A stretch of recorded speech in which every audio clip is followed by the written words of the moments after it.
Former President Donald Trump of the United States stated that it is unlikely for the United States to survive another 2 years under the leadership of Vice President Joe Biden. As a result, Trump voiced his skepticism regarding whether or not the existing administration of the head of state can continue for the long haul. Therefore, according to the previous president, voters should go out and cast their ballots for members of Trump's own party who will be running for seats in the United States Congress the following week. According to Donald Trump, the states that make up the United States are currently experiencing a decline that has never been seen before, and Washington has lost its power on the international scene.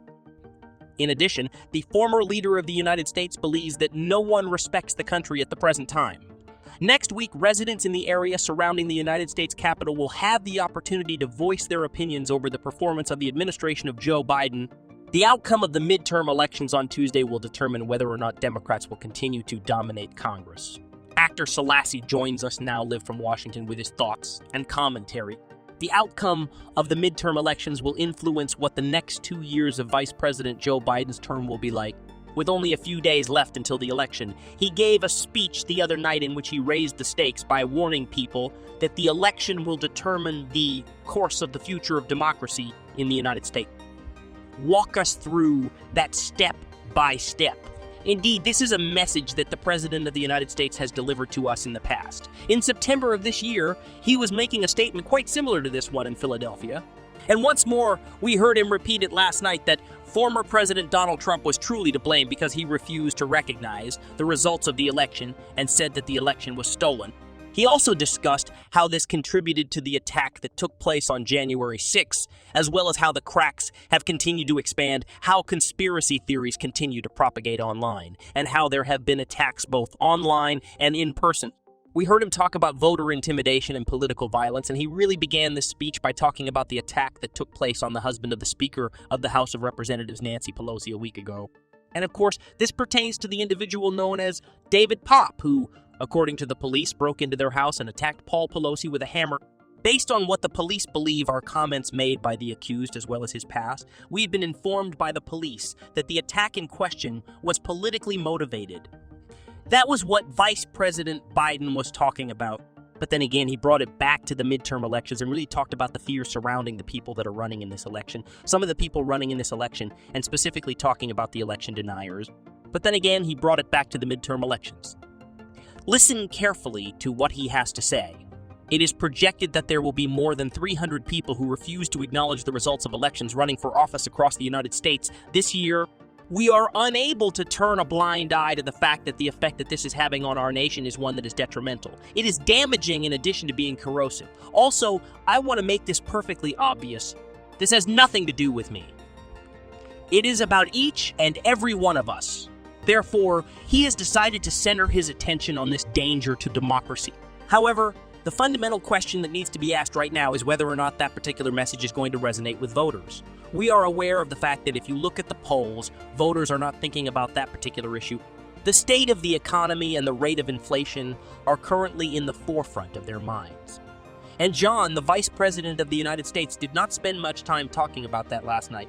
Some people believe that the President of the United States made a significant error in judgment when he chose to focus on what he did. And with surveys predicting that the Republicans are ready to make significant gains in upcoming midterm elections, potentially capturing control over Congress, this might definitely limit his options for the next 2 years for him to move on. However, are the leaders of the Republican Party responding to Biden's speech? They were actually saying that he missed the mark with this messaging on Twitter last night, and it's interesting to note that Kevin McCarthy, the head of the Republican caucus in the House, was obviously one of the people who was tweeting. And the following is what he had to say. This was a message that was intended for Biden specifically. You choose not to address the most pressing issues facing Americans. Why? Because the decisions you've made and the incompetence of your government have brought our nation to its knees. He continued by saying that the Republican Party was going to be victorious the next week.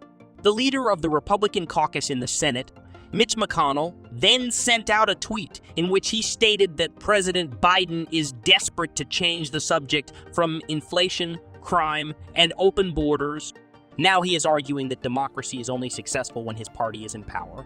Therefore, given what we know now, we need to find out immediately which message is actually going to resonate with the voters. One more time, the results of the midterm elections will determine who has control of Congress and what the message is regarding democracy.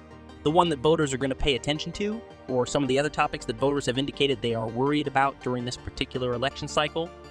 The Vice President and others in the White House have been making an effort to portray this election as a struggle for the survival of democracy. Is that going to be the issue that gets people out to vote at a time when inflation is simply killing us? You can see the polls, and we overheard Cecilia talking about it over there. Voters have indicated that the economy and inflation are the top problems that they are concerned about right now. This is the issue that is driving voters, and it is the same one that drives Republicans and Democrats alike. Last week, I went in Pennsylvania and outside of Philadelphia, and people of all political stripes, including Republicans, Democrats, and independents, told me that this is the most important factor in determining how they will vote. And some people have stated that they will continue to vote for Democrats, despite the fact that this is something that is causing them concern right now. However, you are not hearing them discuss any dangers to the democratic process. In spite of this, the White House stated that the president should give the address because he considers the topic to be one that should be brought to people's attention and because it is vital for the country. It is something that voters should give some consideration to as they prepare to head to the polls the following week. But it is unquestionably something that does not appear to be at the forefront of the minds of voters when they are questioned about the factors that are now influencing their choices. Consequently, Cecilia just briefly mentioned the responses of Republicans to the president's speech.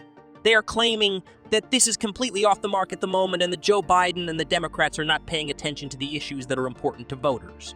You have Kevin McCarthy, who is the leader of the House minority and who is in line to become the majority leader of the House if the Republicans win control of Congress. He stated that, President Biden is attempting to divide and distract at a time when America needs to unite, that he can't talk about his own policies that have drove up the cost of living, and that he can't talk about how those policies have affected America. McCarthy claims that the people of the United States do not buy his argument. Now, we'll find out the following week whether or not they purchased it. However, the polls demonstrate unequivocally that they are more interested in hearing about other topics. They are concerned with matters pertaining to the kitchen table. They are concerned about matters pertaining to their finances. But the White House and this president believe that there are further topics that the American people may discuss. They can also discuss this, along with the fact that they require hearing this message as well. We also saw that former President Obama spent last night giving a speech to election skeptics in Arizona. He was there to deliver the speech. Let's take a listen. And if Arizona elects people who don't believe the results of elections to positions of power such as governor, senator, secretary of state, and attorney general, then democracy in its current form may not be able to thrive in the state. That is not an overstatement at all.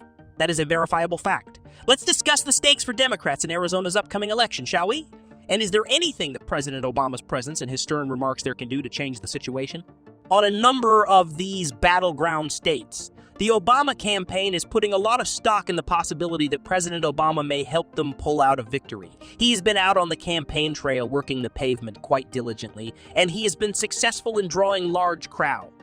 In order to get a glimpse of the former president, there were thousands of people in Arizona who waited in line for several hours. He still has the ability to give really passionate speeches.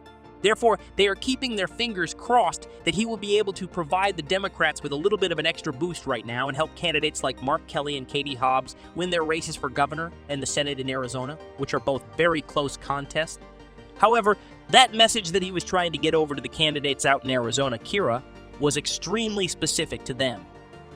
They are claiming that they are election deniers, which is a reiteration of what Vice President Joe Biden said the previous evening. However, they are also claiming that this is really important because if you get people in who are going to question the results of elections, they have already done so in the past. What will it mean for elections in the future, given that this is not just about those pocketbook issues that we are talking about and that the future of the state in future elections is on the ballot in places like Arizona? What will this imply for elections? Watch these videos to see the truth you didn't know about.